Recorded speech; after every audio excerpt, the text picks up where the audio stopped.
कस्तूरी साहब, मैं आपको वीडियो भेज दिया था सुबह, देख लिए हैं?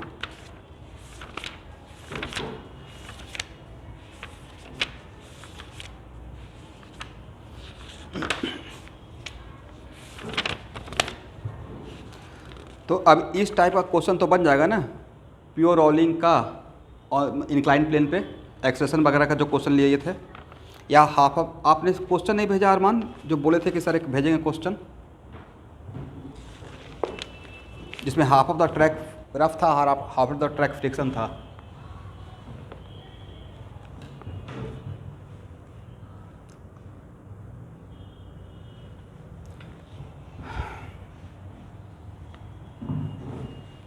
एक बढ़िया प्रॉब्लम दे रहा हूँ।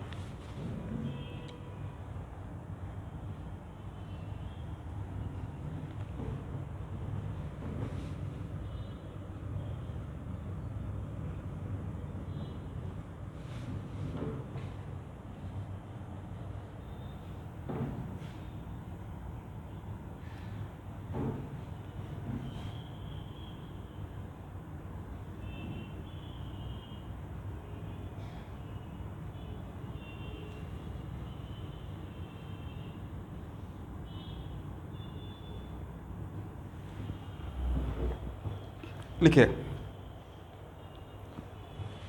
और ए है rough. Motion starts as pure translational.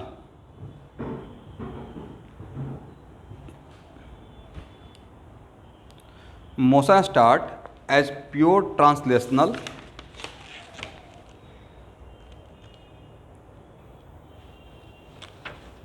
Find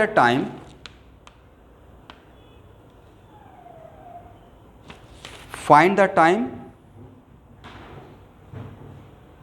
when motion becomes pure rolling.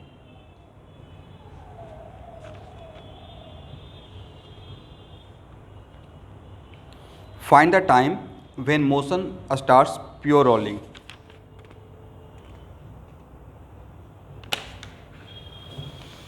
चलिए यहाँ देखिए, ध्यान से देखिएगा।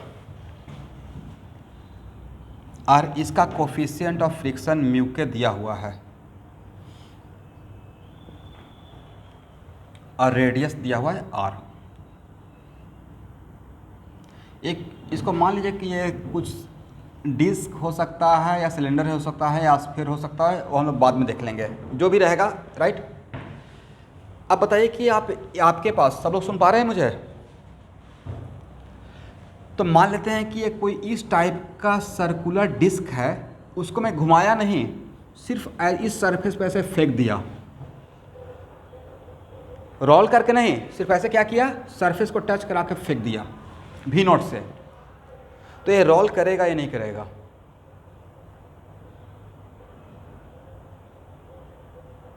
प्रैक्टिकली आपको क्या लगता है? मुझे लगता है कि ऐसे रोल करना चाहिए, नहीं इस तरफ, राइट। इसका मतलब है कि यस, इसका मतलब बताइए, t इक्वल टू 0 पे ओमेगा नॉट तो 0 था, but velocity of centre of मास ये तो v नॉट था। तो नहीं था कि v नॉट ग्रेटर देन, और यहाँ पे क्या हो गया, v naught greater than omega into R, क्योंकि ओमेगा तो 0 था ना। तो if v naught greater than R omega, तो ये किसका केस था बोलिए, बैकवर्ड स्लिपिंग का या फॉरवर्ड स्लिपिंग का, किसका? If v naught forward slipping का, और एक इस पॉइंट के लिए, इसका मतलब ये जो पॉइंट है ये अभी तक आई ए आर नहीं बना हुआ है, यहाँ से इंस्टेंटेनियस एक्सिस ऑफ रोटेशन। इसका मतलब है कि ये पॉइंट क्या करेगा, आपने इसको फेंक दिया बट रोल नहीं हुआ था, तो ये t इक्वल टू 0 पे v नॉट, ये सारा बात हम लोग t इक्वल टू 0 के कर रहे हैं, t इक्वल टू 0 पे v naught greater than R omega रहेगा, v naught greater than R omega. तो उस टाइम पे f के किधर लगेगा?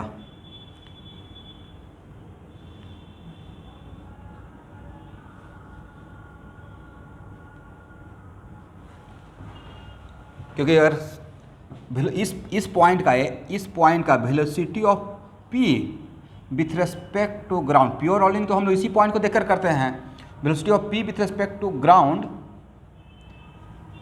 टुवार्ड्स राइट है, राइट।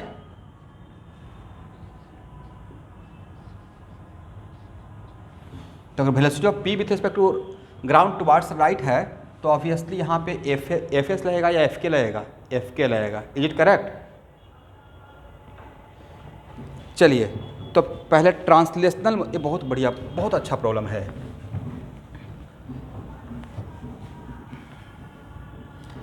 तो अगर हम लोग ट्रांसलेशनल मोशन का बात करेंगे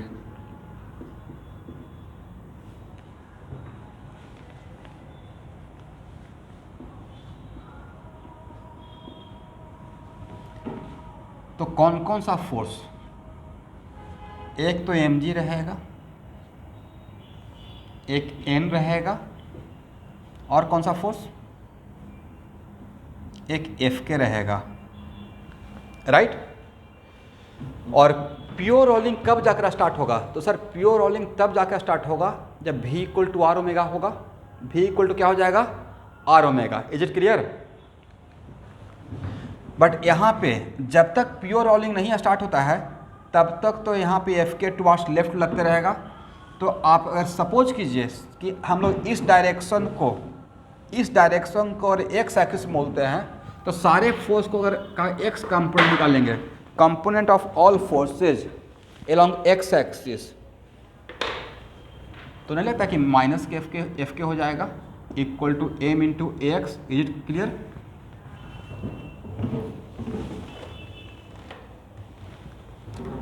सारे फोर्स को अलोंग एक्स एक्सिस रिजॉल्व कर दिए। मेरा ए है X direction, resolve the component of all forces along X axis. तो ए एक्स इक्वल टू क्या लिखिएगा? मैंने एफ के का मैग्नीट्यूड cos 180 ले लिया है, तो minus F k by what M. और एफ के कितना रहेगा? क्या इसका वर्टिकल डायरेक्शन में मोशन होगा? सिर्फ मैं ट्रांसलेशन मोशन पर कॉन्सेंट्रेट कर रहा हूँ, रोटेशनल पर थोड़ा देर के बाद आते हैं। तो क्या इसके लिए पॉइंट टू बी नोटेड, इसका वर्टिकल डायरेक्शन मोशन नहीं है तो N equal to M G use कर सकते हैं।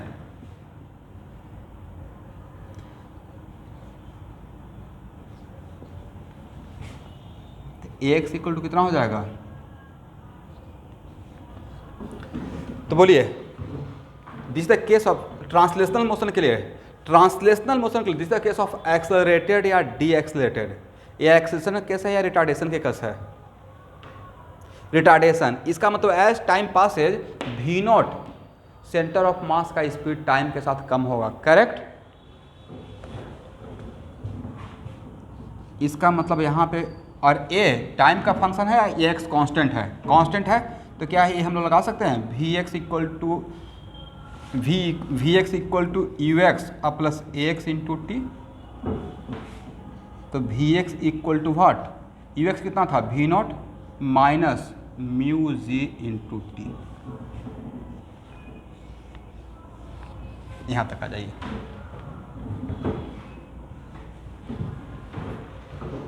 यहाँ तक किसी को डाउट है तो पूछ सकते हैं।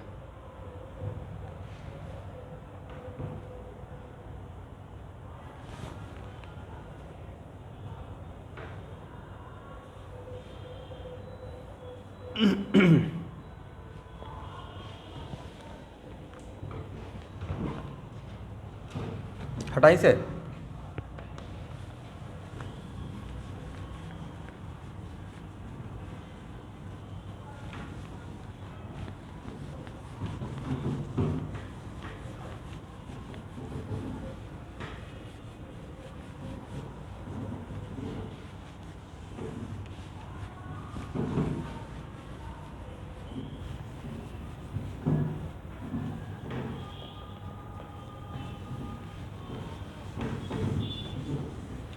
अब देखिए,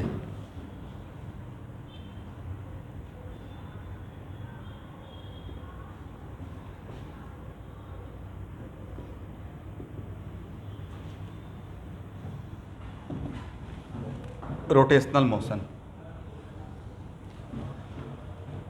और रोटेशनल मोशन, प्योर रोटेशनल, तो हम लोग rotational motion about centre of mass, कौन कौन सा फोर्स है? mg। और कौन सा फोर्स है? n।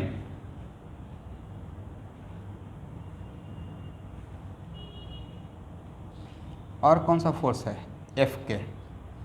अबाउट सेंटर ऑफ मास, ये मेरा सेंटर ऑफ मास है, सेंटर ऑफ मास के अबाउट सिर्फ कौन टॉर्क प्रोड्यूस करेगा और किस डायरेक्शन में करेगा? सेंटर ऑफ मास के अबाउट क्या टॉर्क ड्यू टू mg होगा अबाउट सेंटर ऑफ मास? आप लोग रिस्पॉन्स नहीं कीजिएगा तो कैसे काम चलेगा? खुद ही सॉल्व करें, खुद ही बोलें।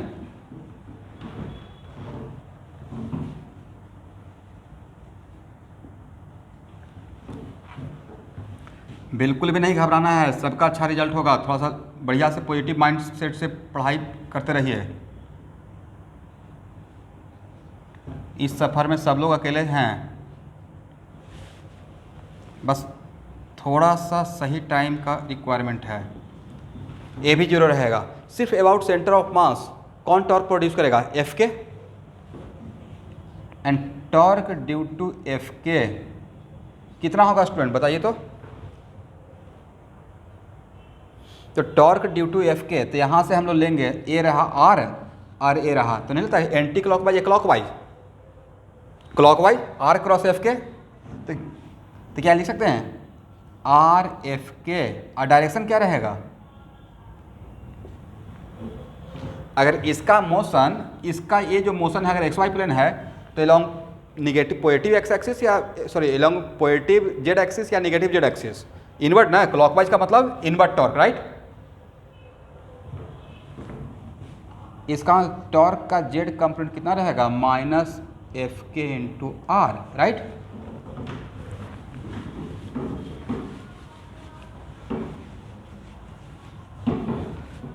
यहाँ से ये लिख सकते हैं I alpha z equal to minus F k into r, then alpha z equal to what?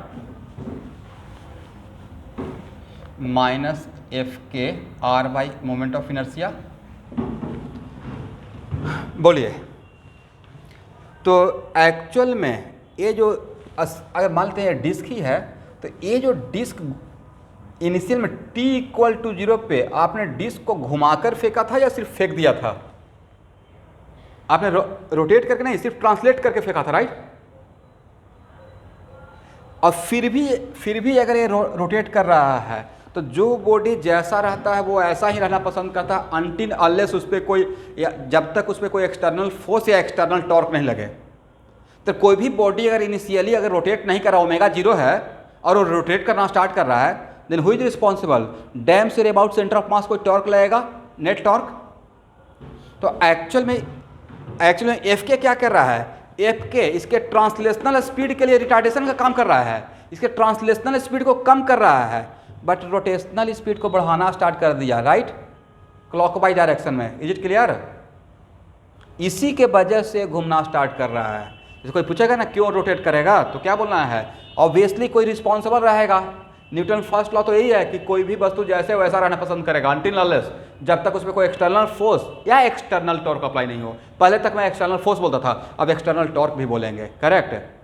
मतलब अगर इनिशियल में अगर नहीं ओमेगा 0 है तो ऑल द टाइम ओमेगा 0 रहेगा अबाउट सेंटर ऑफ मास। लेकिन अगर इनिशियल में ओमेगा 0 है और सेंटर ऑफ मास के अबाउट कोई टॉर्क लगना शुरू होगा, तो जिस डायरेक्शन में टॉर्क लगेगा उसी डायरेक्शन में रोटेट करना स्टार्ट करेगा। इसका मतलब ये क्या कर रहा है? ये जो टॉर्क प्रोड्यूस किया, ये ओमेगा के वैल्यू को कम कर रहा है, ज़्यादा कर रहा है? तो कम तो पहले से ही था, 0 था। अब ये क्या कर रहा है? क्लॉकवाइज में ओमेगा बढ़ा रहा है, राइट। इसका मतलब रोटेशनल मोशन के टर्म में बोलिए what the meaning? Accelerated retardation का क्या था? यही था ना, वी एक्स पॉजिटिव और एक्स पॉजिटिव या v x negative, right, x negative, correct. This is case of accelerated. तो वैसे ही बोल सकते हैं ओमेगा जेड निगेटिव और अल्फा जेड भी निगेटिव।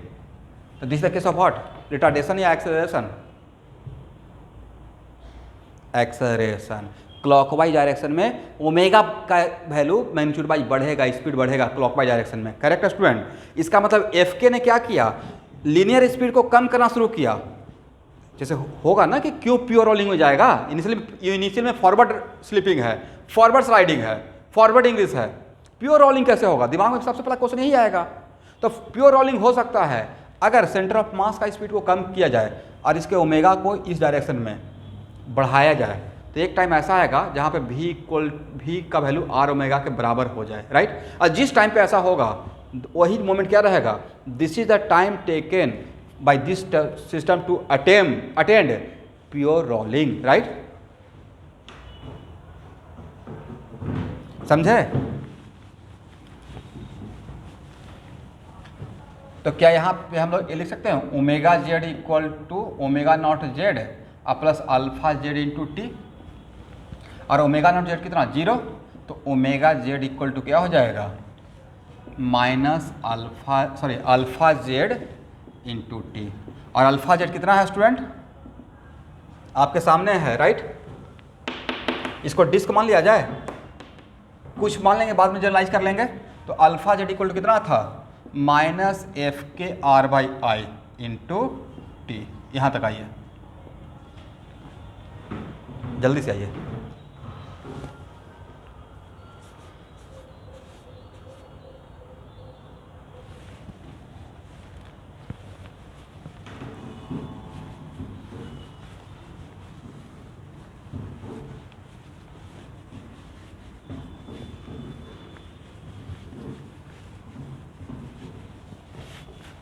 हो गया ना?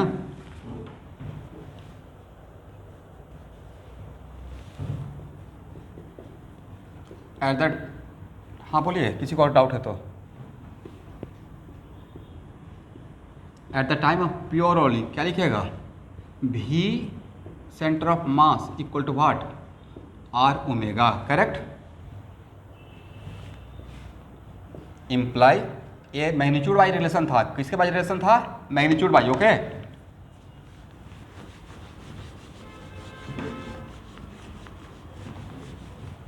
इसका मतलब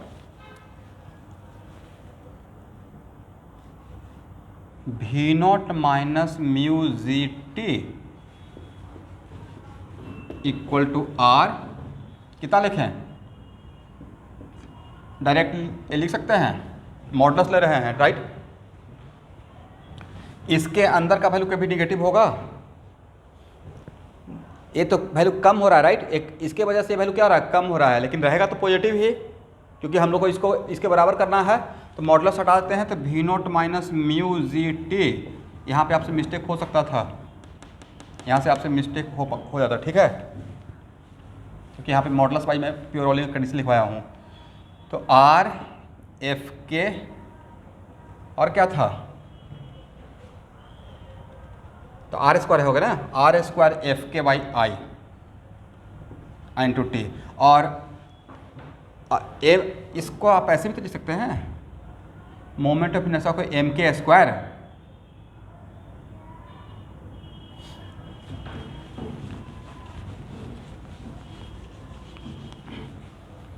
तो v not minus mu g t equal to r square mu m g by I into t. तो टी कॉमन ले लीजिए, म्यू जी अब plus r square mu m g by I equal to v not. इसका मतलब एक time क्या हो जाएगा, v not by mu g अब plus r square mu m g by आई।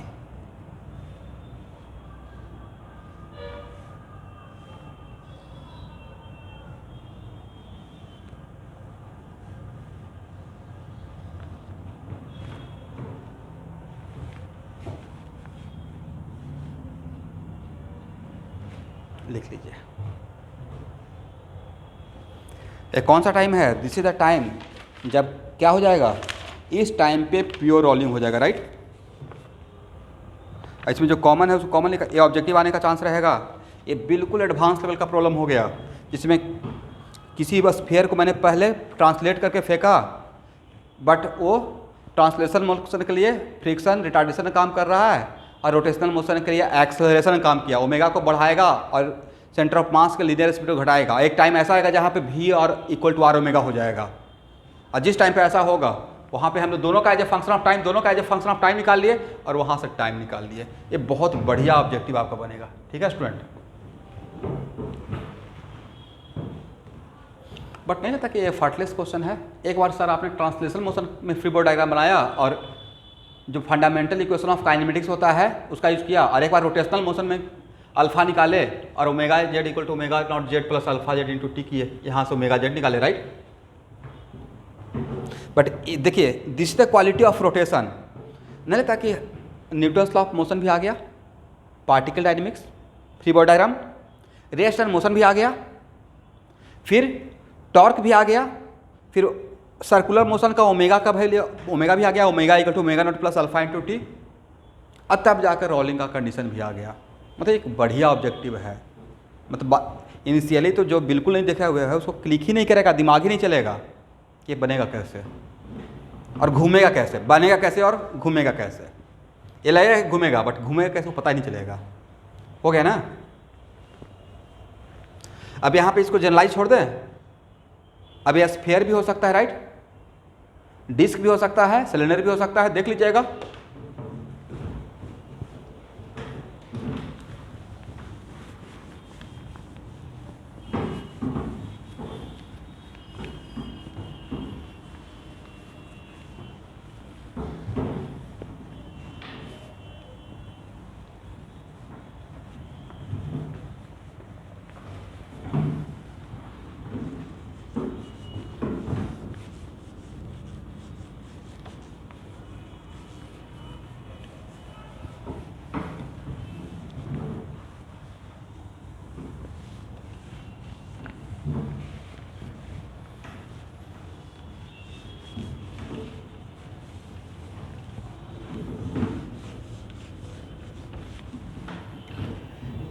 चलिए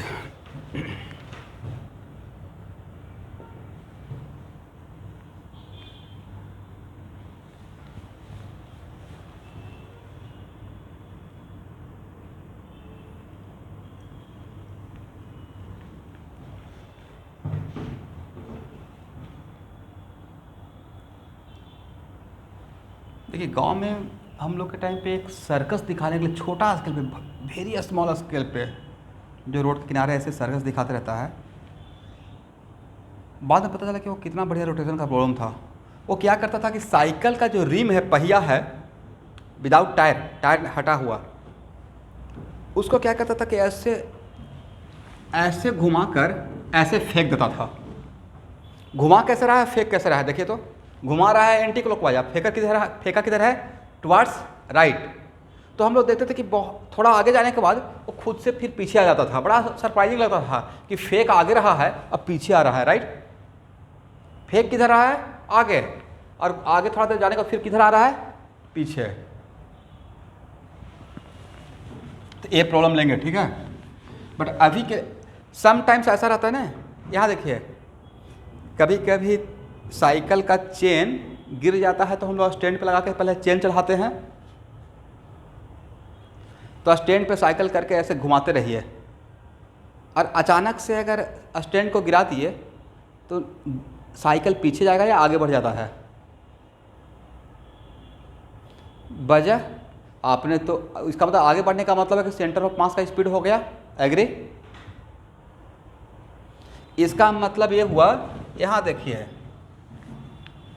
ध्यान से देखिएगा कि यहाँ पे मेरा, सब लोग सुन पा रहे हैं, 2 ही 4 लोग तो हैं।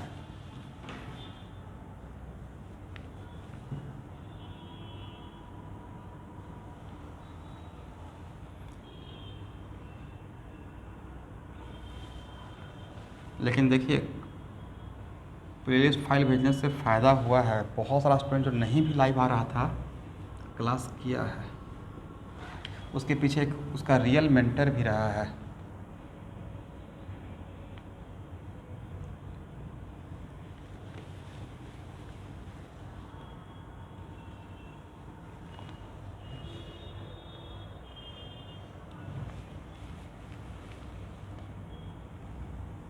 यहाँ देखिए ये है एक्सेल, ये सरफेस है,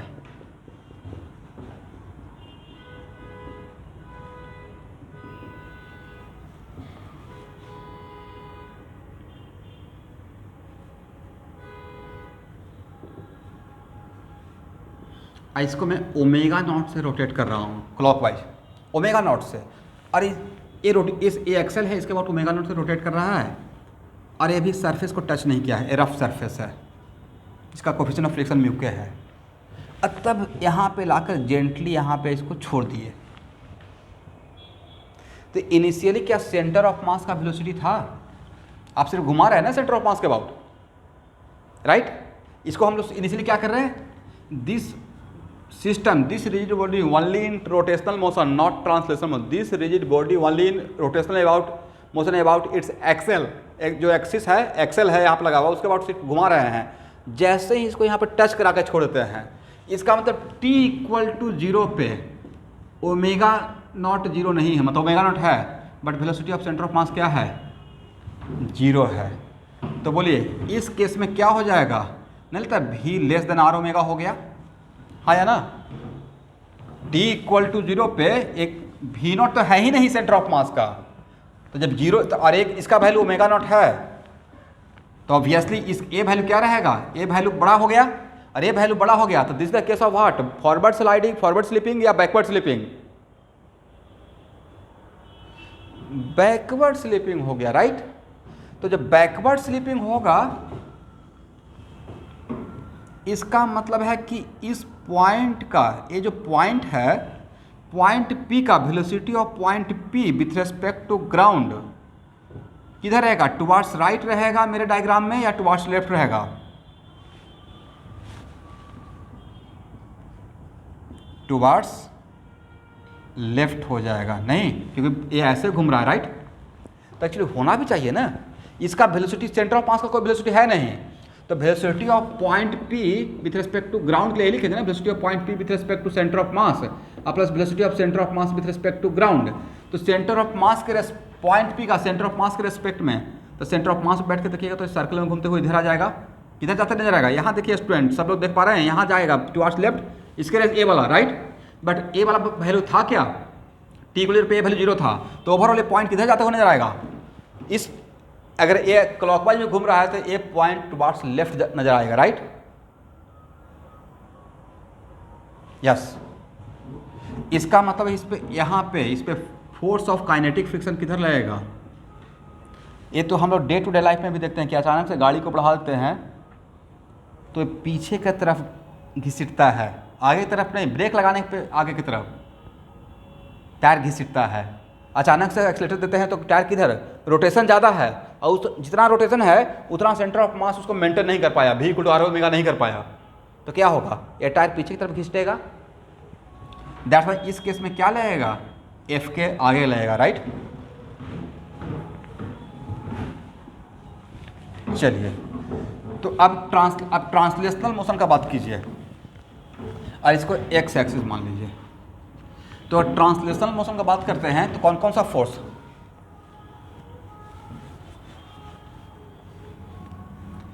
एक तो फोर्स mg है,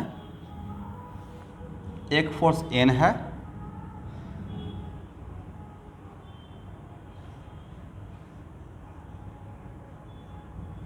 एक फोर्स Fk है।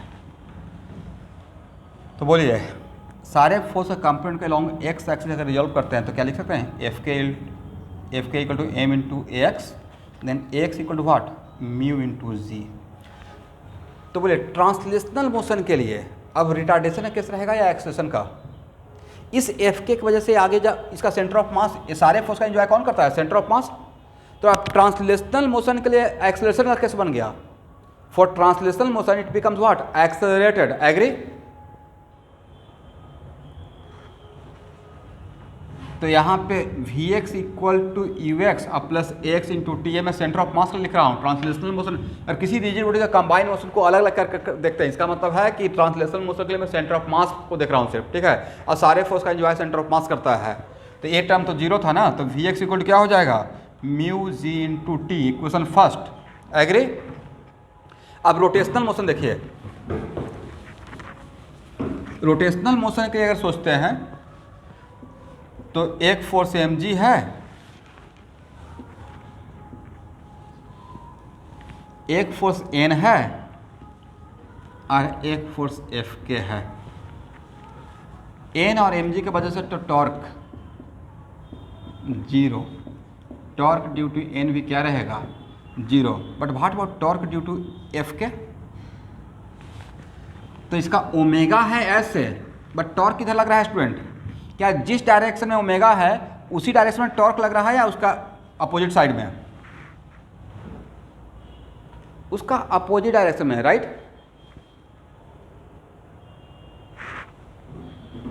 क्या प्रॉब्लम है, एफ के वजह से कुछ भी नहीं समझ में आने से पूछना है।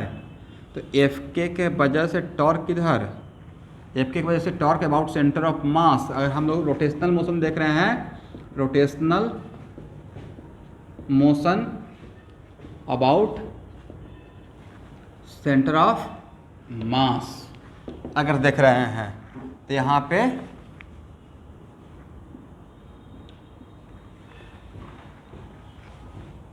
तो टॉर्क ड्यू टू एफ के इक्वल टू हो जाएगा आर इंटू एफ के माइनस के या प्लस के।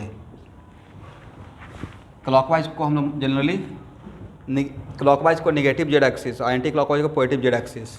इसका टॉर्क का जेड कंपोनेंट कितना रहेगा, आर एफ के, और टॉर्क इक्वल क्या लिखिएगा, I alpha z equal to what, मैं इस डायरेक्शन एंटी क्लॉकवाइज को पॉजिटिव मान रहा हूँ तो क्लॉकवाइज ऑब्वियसली क्या रहेगा, negative, r F k, then alpha z equal to क्या हो जाएगा, r F k by I. यहाँ तक आइए फर्स्ट।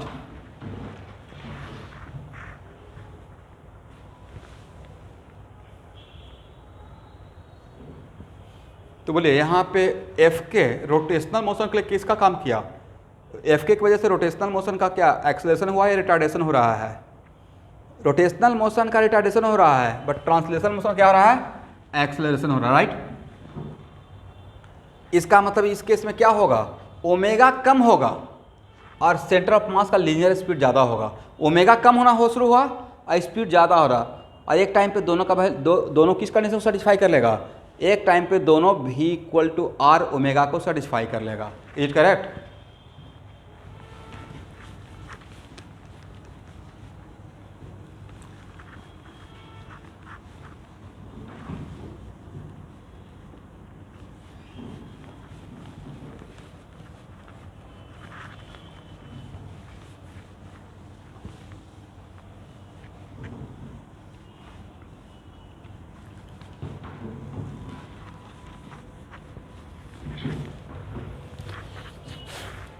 हो गया यहाँ तक।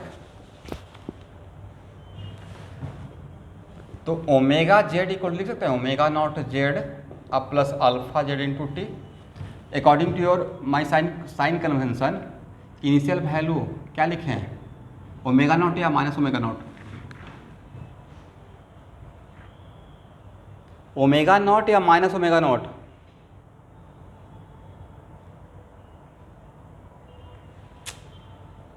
ऑब्वियसली माइनस, एंटी क्लॉकवाइज को मैं पॉजिटिव ले रहा हूँ, राइट। तो क्लॉकवाइज क्या रहेगा, निगेटिव। तो इनिशियली आपका रोटेशन ओमेगा नॉट क्या था, ओमेगा नॉट तो एक उसका मैग्नीट्यूड बता रहा है ना, बस घूम किधर रहा था, एंटी क्लॉकवाइज या क्लॉकवाइज में, क्लॉकवाइज घुमाते हुए इसको टच करा है सरफेस को। Then omega z equal to minus omega not अब plus alpha z into t, तो omega z equal to minus omega not अब प्लस अल्फा जेड कितना, अल्फा तो निकाल चुके हैं ना, how much, r F k by I into t, r F k by आई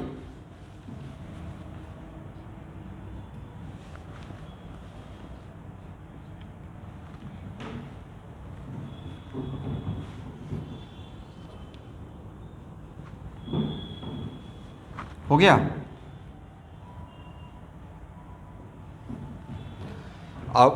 अब नेक्स्ट यहाँ देखिए, फॉर प्योर रोलिंग क्या होना चाहिए, भी इक्वल टू आर ओमेगा, भी किसका, सेंटर ऑफ मास का, आर ओमेगा किसका, omega angular speed about centre of mass, right.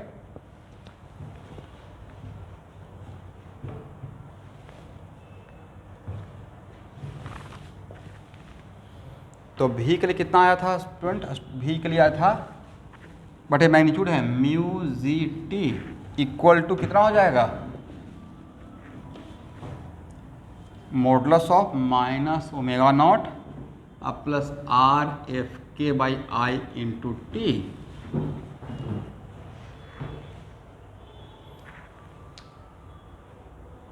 Modulus के अंदर का क्वांटिटी निगेटिव या पॉजिटिव?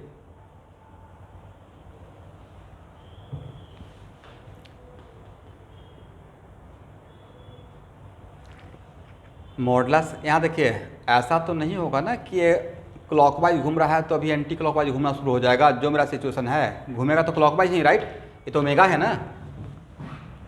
दैट्स वाई मॉडुलस के अंदर का क्वांटिटी स्टूडेंट निगेटिव है, राइट? यही किया है ना। तो ये क्या रहेगा? ये घूमते तो रहेगा क्लॉकवाइज में ही, तो इसका ओमेगा निगेटिव रहेगा, राइट? ये वैल्यू क्या रहेगा? निगेटिव। इसका मतलब मॉडुलस हटाने के पहले क्या करेंगे? निगेटिव से मल्टीप्लाई करेंगे यहाँ पे, ठीक है? ये इम्पॉर्टेंट है, मतलब मैं निगेटिव से क्यों मल्टीप्लाई किया?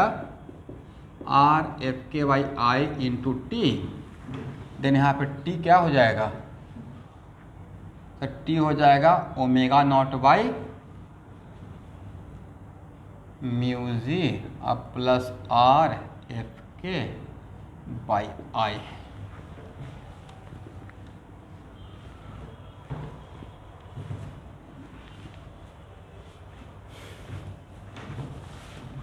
हटाए?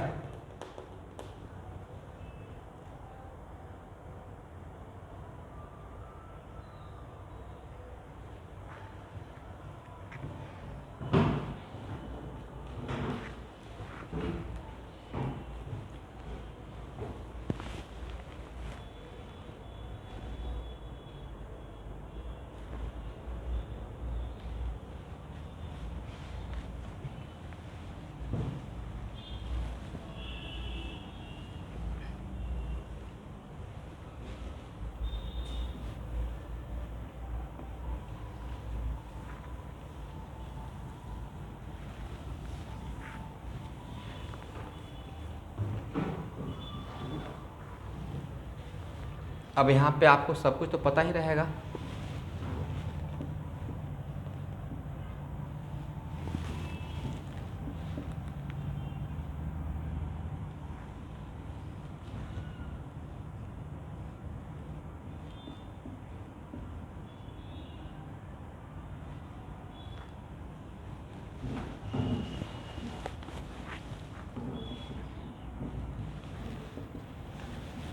तो नहीं लगता सर ये पहले के जैसा ही सिमेट्रिकल आंसर आ गया है?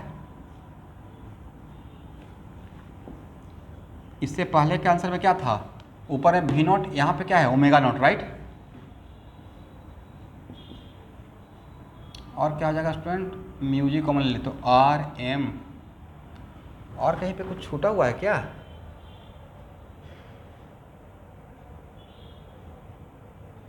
नहीं, ठीक है। ओहो, बोलिए क्या छूट गया?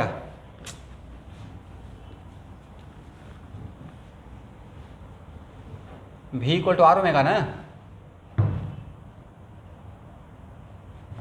ये क्या था? भी, ये तो ओमेगा था, राइट? तो प्योर रोलिंग के लिए क्या होना चाहिए? भी equal to are omega. Is it clear? ये आर यहाँ पे छूटा हुआ था, आप समझे? मैंने यहाँ पे आर से मैंने क्यों मल्टीप्लाई किया? वो छूट गया था स्टूडेंट।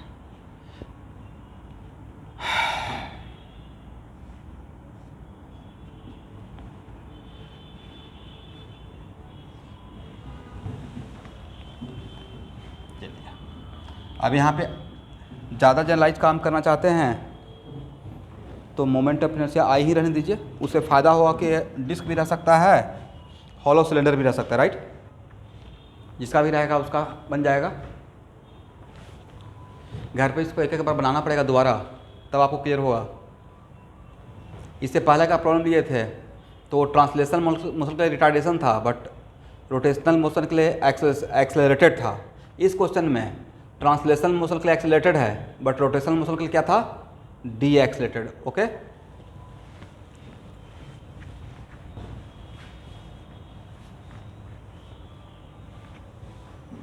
अब इसमें जो क्वेश्चन एडवांस टाइप का आ सकता है, यहाँ तक तो आ गया, ये टाइम निकालने के लिए आ सकता है। अगर नेक्स्ट जेईई मेन में इस टाइप का क्वेश्चन आता है तो कोई सरप्राइजिंग नहीं है रोलिंग से, ठीक है। ये तो रोलिंग का ही प्रॉब्लम हुआ ना। पहले क्या था, इससे पहले का प्रॉब्लम लिए फॉरवर्ड स्लाइडिंग का, इसके बाद ये प्रॉब्लम लिए बैकवर्ड स्लाइडिंग का, राइट। अब इसमें क्वेश्चन ये पूछा जाएगा कि before reaching the pure rolling कितना डिस्टेंस कवर होगा और कितना थीटा रोटेट होगा। एंगुलर डिस्प्लेसमेंट क्या होगा, डेल्टा थीटा कितना कवर होगा और डिस्टेंस कितना कवर होगा। तो कोई बात नहीं है, ये फार्मूला लगा देंगे, ये फार्मूला काम करेगा ना। टी तो यहां से निकल गया, तो delta x equal to u x t plus half a x t square. ये फार्मूला हम लोग काम करेंगे, क्योंकि यहाँ पे एक्स क्या वेरिएबल है, कांस्टेंट है, और एक्स अपना अलजेब्रिक के लिए ले लीजिएगा। तो यहाँ से क्या निकल जाएगा, linear distance cover by centre of मास। यहाँ से निकल जाएगा लीनियर डिस्टेंस, इसका मॉडुलस ले लीजिएगा, यहाँ से निकल जाएगा linear distance cover by centre of mass, right. और क्या यहाँ पे ये फार्मूला लगेगा, omega naught T plus half alpha T square algebraically, right. और टी यहाँ पुट कर देंगे, तो यहाँ से क्या मिल जाएगा, डेल्टा थीटा एंगुलर डिस्प्लेसमेंट। ये हो गया लीनियर डिस्प्लेसमेंट, ये हो गया एंगुलर डिस्प्लेसमेंट, करेक्ट। बट अब इसमें ये मत सोचिएगा कि sir delta x equal to 2 pi r into delta theta by 2 pi कर दे। मतलब किसी के दिमाग में रहेगा ना कि सर यहाँ पे थीटा इक्वल टू अगर एल बाई आर करते हैं तो l equal to r theta, मतलब distance equal to r delta theta, r delta theta. किसी का माइंड में ये भी चल सकता है कि ये होगा, बताइए तो ये होगा या नहीं होगा।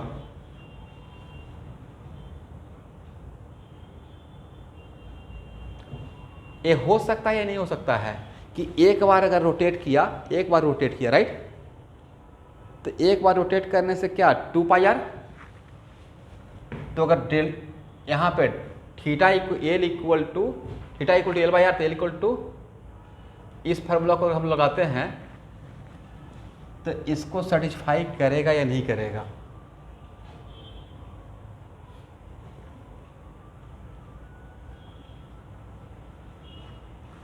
नहीं करेगा।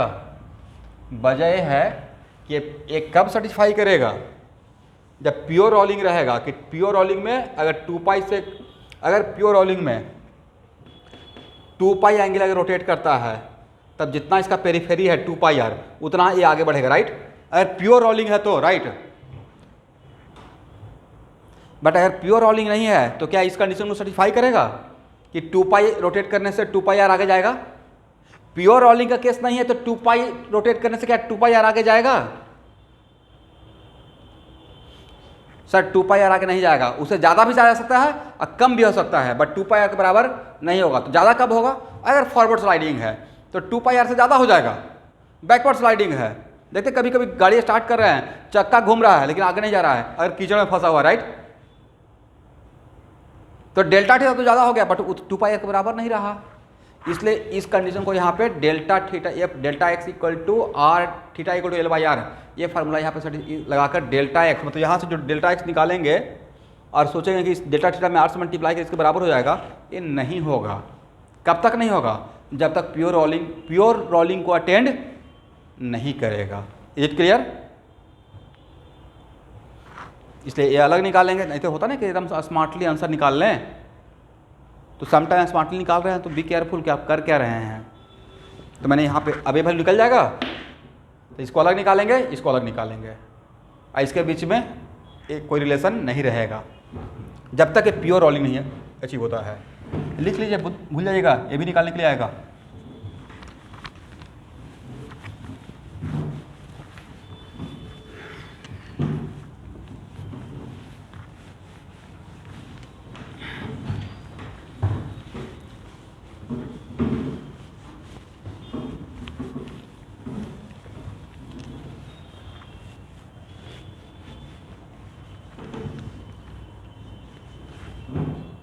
हो गया।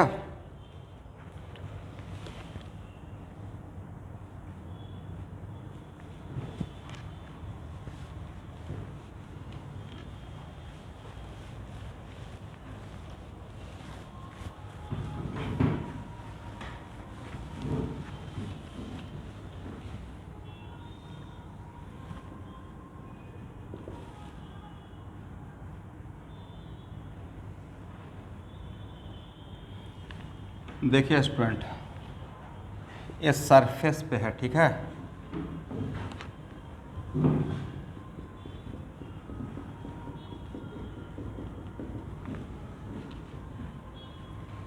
इसको हम लोग ट्रांसलेट, इसको इसके सेंटर ऑफ मास की डायरेक्शन में प्रोजेक्ट किए हैं।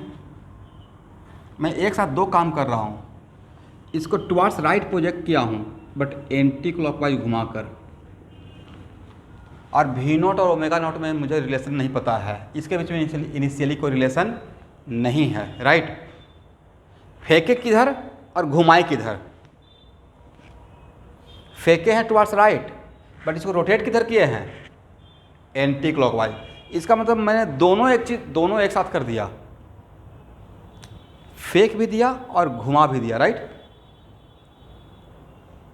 बट घुमाया किधर? Anti clockwise. और इसका म्यूके है। Find the time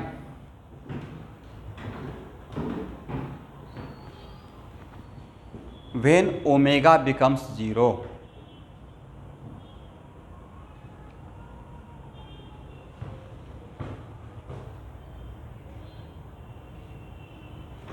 second,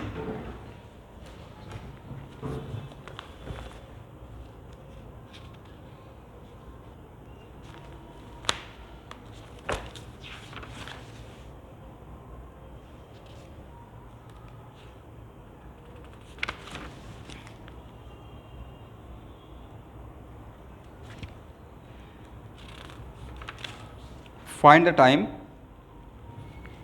when it attained pure rolling।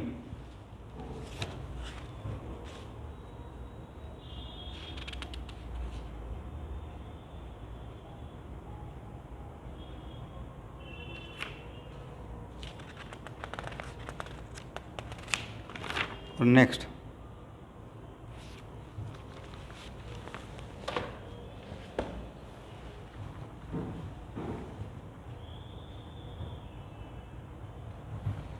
और ओरिजिनल क्वेश्चन में वी नॉट का ओमेगा नॉट का वैल्यू ए दिया हुआ है। मैं एक इन्फॉर्मेशन डेटा एक्स्ट्रा प्रोवाइड कर रहा हूँ, v omega naught equal v not by r but anti clockwise. और next, at the time of pure rolling what is the linear speed of centre of mass? At the time of pure rolling what is the linear speed of centre of mass? पहले इस question को आप लोग 10 minute try कीजिए।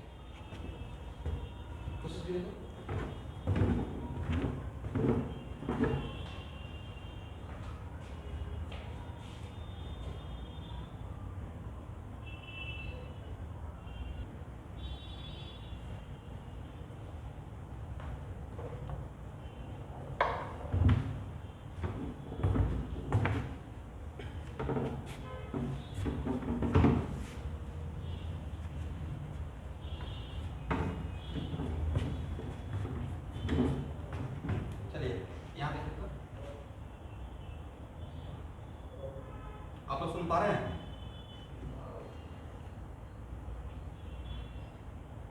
Velocity of p with respect to ground अगर निकालना चाहते हैं तो ऐसे लिखिए ना, velocity of p with respect to centre of mass. आपके पास velocity of centre of mass with respect to ground, velocity of p with respect to centre of mass किधर है? टुवर्ड्स लेफ्ट है या टुवर्ड्स राइट है? t equal to 0 को बात कीजिए तो सेंटर ऑफ मास में बैठ के देखिएगा तो टुवर्ड्स राइट ना, एक सर्कल में, राइट। अब कितना रहेगा? भी अब ये रिलेशन ही ऑलरेडी दिया हुआ था, एक क्वेश्चन में दिया हुआ था कि ये ओमेगा नॉट इस बराबर है, मतलब v नॉट के बराबर, राइट। और प्लस सेंटर ऑफ मास का भी v नॉट, तो कितना 2v नॉट। इस टाइप पे नहीं रहता है कि सर ये पॉइंट t मतलब इंस्टेंटेनियस एक्सिस रोटेशन था, इसका कोई मतलब नहीं है, जस्ट मैंने पूछा। इस टाइप का सिचुएशन में ये पॉइंट इंस्टेंटेनियस एक्सिस रोटेशन, ये एक पॉइंट ऊपर का पॉइंट में सेंटर ऑफ मास के रेस्पेक्ट में वेलोसिटी इधर और सेंटर ऑफ मास इधर, पहले का जीरो हो जाता। चलिए तो लेकिन अब t इक्वल टू 0 पे इस ए पार्टिकल ग्राउंड के रेस्पेक्ट में t इक्वल टू 0 पे particle p point p ground के रेस्पेक्ट में टुवर्ड्स लेफ्ट स्लाइड करेगा या टुवर्ड्स राइट स्लाइड करेगा? राइट में स्लाइड करेगा, राइट। इसका मतलब अगर इसका फ्री बॉडी डायग्राम बनाते हैं, एक फोर्स तो mg रहेगा, एक फोर्स m रहेगा और F के किधर लगेगा? अगर रिलेटिव स्लाइडिंग अगर टुवर्ड्स राइट है तो F के टुवर्ड्स लेफ्ट लगेगा। देखिए बड़ा इंटरेस्टिंग काम होगा इस केस में। भी इधर इसका ट्रांसलेशनल चीज को तोड़ के देखिए, इस फोर्स की वजह से अगर ट्रांसलेशनल मोशन देखेंगे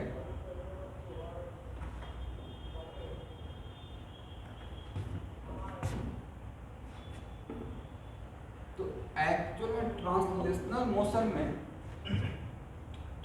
मोशन के पॉइंट ऑफ व्यू से ये जा किधर रहा है और एक्सेशन किधर हो रहा है? जा रहा है टुवर्ड्स राइट। ट्रांसलेशनल मोशन मतलब सेंटर ऑफ मास को हम लोग पकड़ रहे हैं, जा रहा है टुवर्ड्स राइट, बट एक्सेशन किधर रहेगा? Towards left.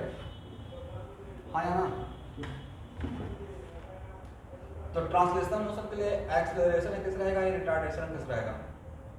ट्रांसलेशनल मोशन के लिए ए केस रिटार्डेशन का रहेगा। Is it clear?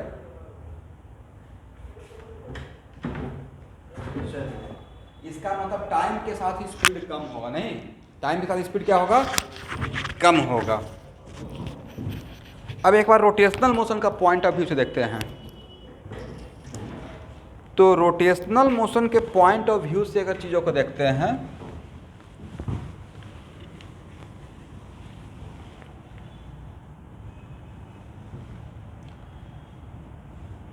तो घूम तो ऐसे रहा था और mg ऐसे, n ऐसे। बोले टॉर्क के लिए तो सिर्फ F के रिस्पॉन्सिबल है। टॉर्क किस डायरेक्शन में लगेगा? घूम रहा है एंटी क्लॉकवाइज, बट टॉर्क किधर लगेगा? Clockwise, right.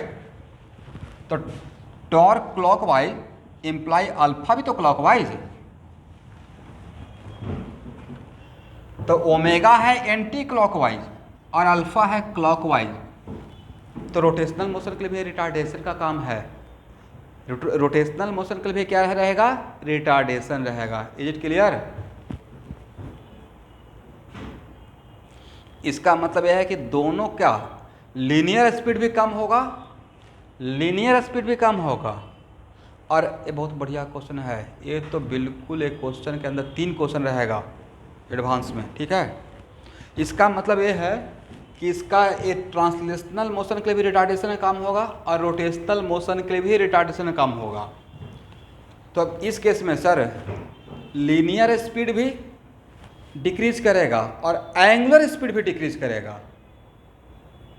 लीनियर स्पीड भी डिक्रीज करेगा और एंगुलर स्पीड भी डिक्रीज करेगा। तो इसमें पहला क्वेश्चन तो यही बन गया कि कौन पहले जीरो होगा। भी का वैल्यू भी कम हो रहा है, नहीं, तोड़ के देखते हैं तो भी का वैल्यू भी कम हो रहा है, भी कम हो रहा है और ओमेगा भी कम हो रहा है, राइट। तो पहले कौन सा, लीनियर स्पीड बिकम जीरो या एंगुलर स्पीड बिकम जीरो? तो दोनों का अलग अलग टाइम निकाल कर चेक कर लेंगे।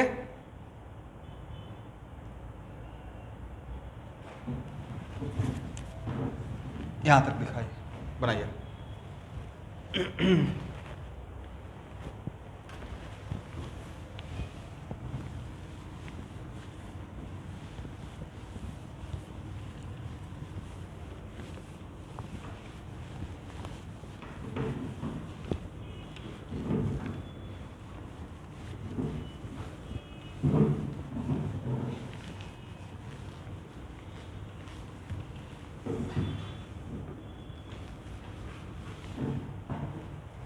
चलिए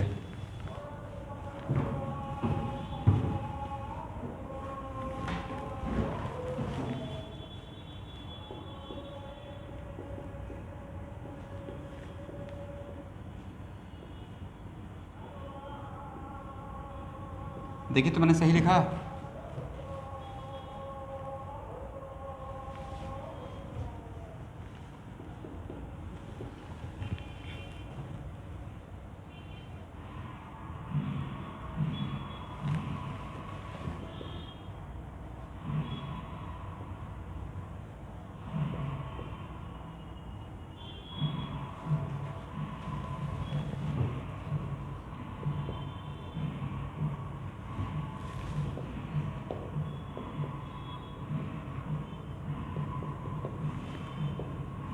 मुझे करेक्ट कीजिएगा अगर मैं रॉन्ग रहूँगा तो। देखो तो सही है। मैं एंटी क्लॉकवाइज को पॉजिटिव ले रहा हूँ, बट अल्फ़ा तो क्लॉकवाइज था, इसलिए अल्फ़ा का वैल्यू पुट करेंगे तो अलजेब्रिकली पुट करेंगे तो omega equal to omega not minus F k r by t, right, f k r by I into t. Correct student? Actually इस केस में डिस्क मान के एक बार चलते हैं तो सॉल्व करने के पॉइंट ऑफ व्यू से। अब ये मेरा इक्वेशन सेकंड है। अब इसमें एक कन्फ्यूजन ये है कि सर पहले A0 हो जाएगा या A0 हो जाएगा। तो ऐसा क्यों पूछ रहे हैं? क्योंकि मान लेते हैं कि अगर A पहले 0 हो गया, A पहले 0 हुआ और A 0 नहीं हुआ, ये अगर पहले 0 हो गया और A 0 नहीं हुआ तो नहीं लगता ऐसा केस बन जाएगा सिर्फ, जहाँ पे A भी 0 हो जाएगा और ओमेगा बचा रहेगा, राइट। यहाँ देखिएगा भी 0 हो गया बट अगर ओमेगा 0 नहीं हुआ तो नहीं लगता कि आगे जाकर ये रुक जाएगा सेंटर ऑफ मास और फिर ये पीछे आना स्टार्ट करेगा। दिस इज द वजह कि किसी चीज़ को आगे ऐसे ऐसे ऐसे घुमाकर आगे फेंक देते हैं तो आगे जाकर फिर वापस मेरी तरफ आता है। अगर भी 0 हो गया ओमेगा 0 नहीं हुआ मतलब यहाँ पे सेंटर ऑफ मास रुक गया बट ओमेगा का वैल्यू बचा हुआ है तो ऐसे पीछे रोल करके फिर आगे जाने के बाद पीछे आना स्टार्ट करेगा। Is it clear? बट वो तो हम लोग चेक करेंगे पहले।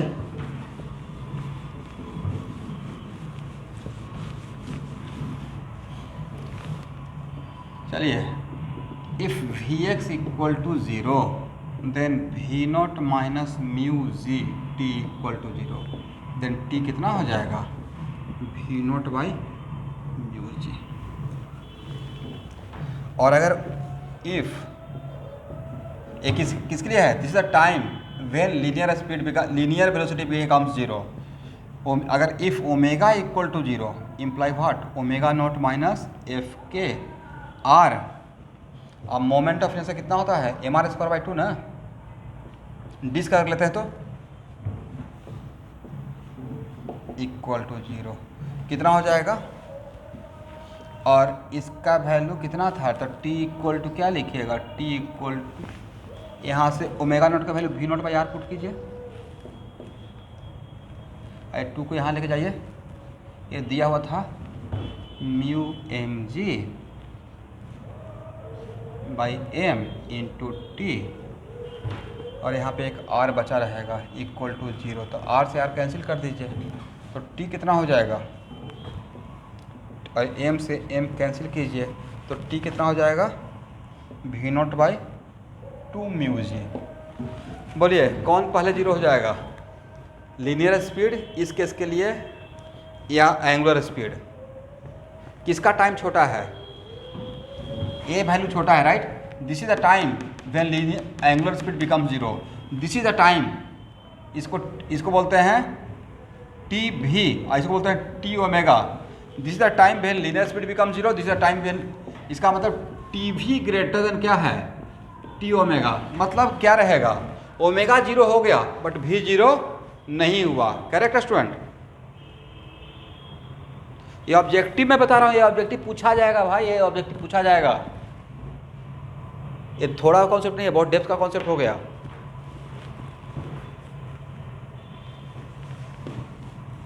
तो पहला इसका मतलब करेक्ट यहाँ पे इसमें ऑब्जेक्टिव इस टाइप का क्वेश्चन में रहेगा कि पहला तो क्वेश्चन यही हो गया, विच वेलोसिटी बिकम्स 0 अर्लियर, पहले कौन 0 होगा।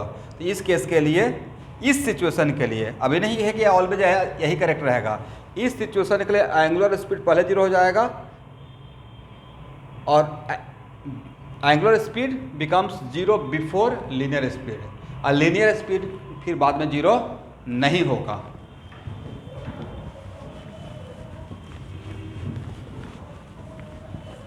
इसका मतलब at t equal to v0/2 mu g omega becomes 0। तो जहाँ पे इस टाइम तक जब ओमेगा 0 हो गया, राइट, तो v का वैल्यू कितना रहा? अब क्या वही v0 रहेगा या चेंज हो जाएगा? तो after this time v equal to ये लिखेंगे ना v0 और minus mu g into t, right. तो v0 समझ रहे मेरे बात को? ये टाइम पुट करेंगे यहाँ पे माइनस म्यू जी और t कितना था? v0/2 mu g, right. Mu g और म्यू जी आपस में कैंसिल आउट, कितना बचेगा? v0/2। तो इस टाइम के बाद यहाँ पे जो पहले v0 था वो अब जब ओमेगा 0 हो गया, जिस टाइम पे ओमेगा 0 हो गया वो v मेरा बचा v0/2, राइट। तो ये नहीं लगा कि सर अब ये तो पहला प्रॉब्लम बन गया। आज जो मैं ये थर्ड प्रॉब्लम है, तो पहला प्रॉब्लम यही था ना, इसको ऐसे रफ सरफेस पे फेंक दिए अब बिना रोटेट किए हुए। Now this becomes the first problem. जो आज का पहला प्रॉब्लम यही था कि किसी इस टाइप के बॉडी को हम लोग सेंटर ऑफ मास को एक लीनियर स्पीड देकर बस इसको यहाँ पे सरफेस को टच कराते हुए छोड़ देते हैं। तो केस किसका था? वो केस था फॉरवर्ड स्लाइडिंग का। किसका? तो क्या यहाँ के बाद आप लोग अब देखिए, तो यहाँ के बाद आप लोग इस प्रॉब्लम को सॉल्व कर पाएंगे?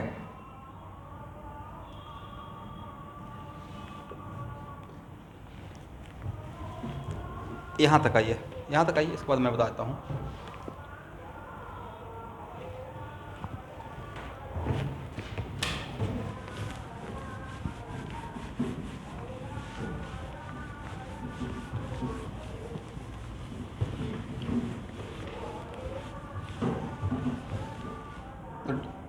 t greater than equal to v0/2 mu g, इसके बाद का सिचुएशन ये रहेगा।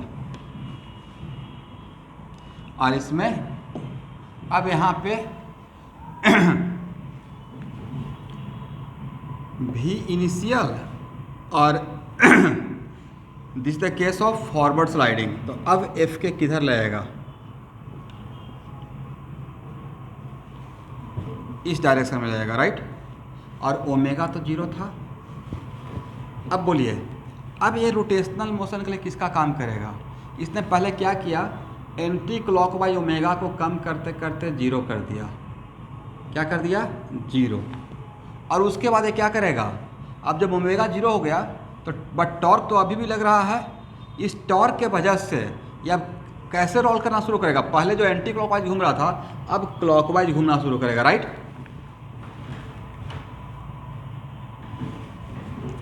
तो इस टाइम के बाद फिर से हम लोग क्या करेंगे, omega equal to omega not plus alpha into t, और यहाँ पे ए वैल्यू को 0 पकड़ेंगे और omega equal to minus F k r/i into t. First अब v के लिए क्या लिखेंगे, v इक्वल टू इस टाइम के लिए। अब मैं फिर से यहाँ पे ये टाइम मेरा निकल गया इस मोमेंट के बाद का, ux plus x into t. यहाँ पे ux का काम करेगा v0/2 और x का काम करेगा minus mu g into t.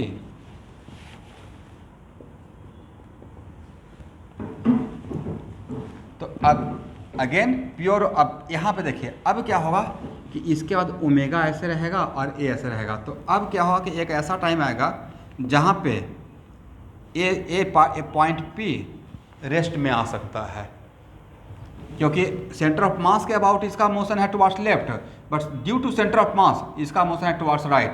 तो ये एक दूसरे के बराबर हो सकता है, और जहाँ पे इक्वल हो जाएगा वहाँ पे प्योर रोलिंग का केस बन जाएगा। Is it clear?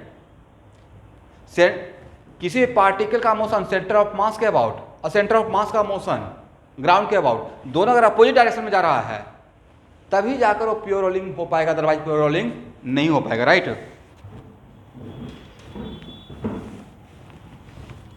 तो v equal to are omega कर दीजिए। तो v के लिए क्या लिखिएगा, v0/2 minus mu g t equal to what, r. Omega का वैल्यू कितना,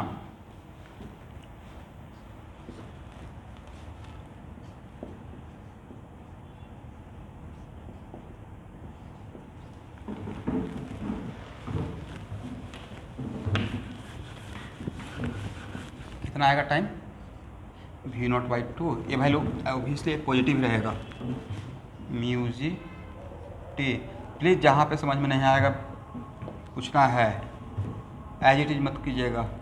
यहाँ पे हो जाएगा, मॉडल्स लेंगे mu m c r m r square by 2 into t. R square आपस में कैंसिल हो जाएगा, एम से एम कैंसिल हो जाएगा, 2 पर चला जाएगा। तो यहाँ से निकालिएगा तो कितना टाइम आएगा, v0/2 माइनस म्यू जी की को उस तरफ लेके चले जाते हैं, की कॉमन रहेगा तो म्यू जी और प्लस वहाँ पे कितना 2 पर चला जाएगा, बोलिए 2 म्यू जी ना। इसके बाद टी इक्वल टू कितना हो जाएगा, v0/6 म्यू जी। तो टोटल टाइम स्टार्टिंग से टोटल टाइम प्योर वॉल्यूम में कितना लगा, पहले तो ओमेगा को 0 होने में टाइम लग गया ए, राइट। तो total time taken equal to what, total time. तो v0/2 म्यू जी, ये हो गया ओमेगा, यहाँ से ये हो गया ओमेगा नॉट से 0 होने में, ओमेगा नॉट से जो ओमेगा नॉट ऐसे था उसको यहाँ पे 0 होने में, और फिर यहाँ के बाद ये ऐसे घूमना स्टार्ट किया, और तब जाकर total time equal to v0/2 mu g plus v0/6 mu g. कितना हो जाएगा स्टूडेंट, 6 म्यू जी कॉमन ले लीजिए तो कितना हो गया, 3v0 plus v0, how much, 4v0/6 mu g, right. This is the total time for attending the pure volume, this is the total time.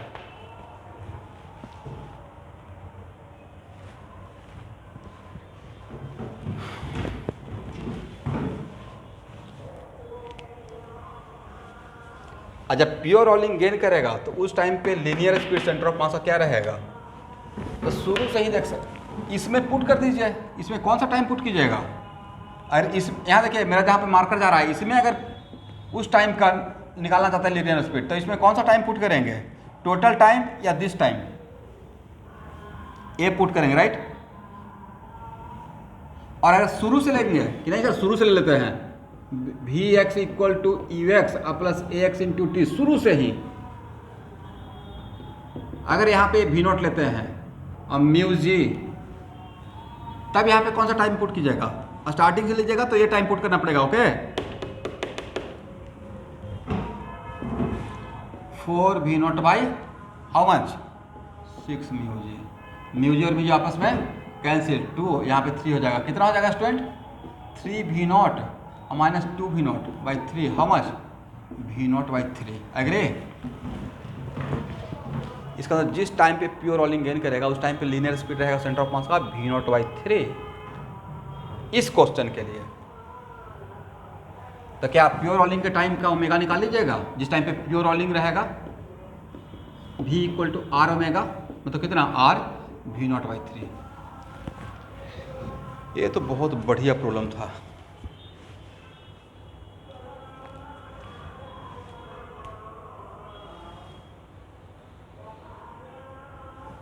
आप लोग समझे नहीं समझे, मैं तो समझ गया हर एक लाइन को इसका।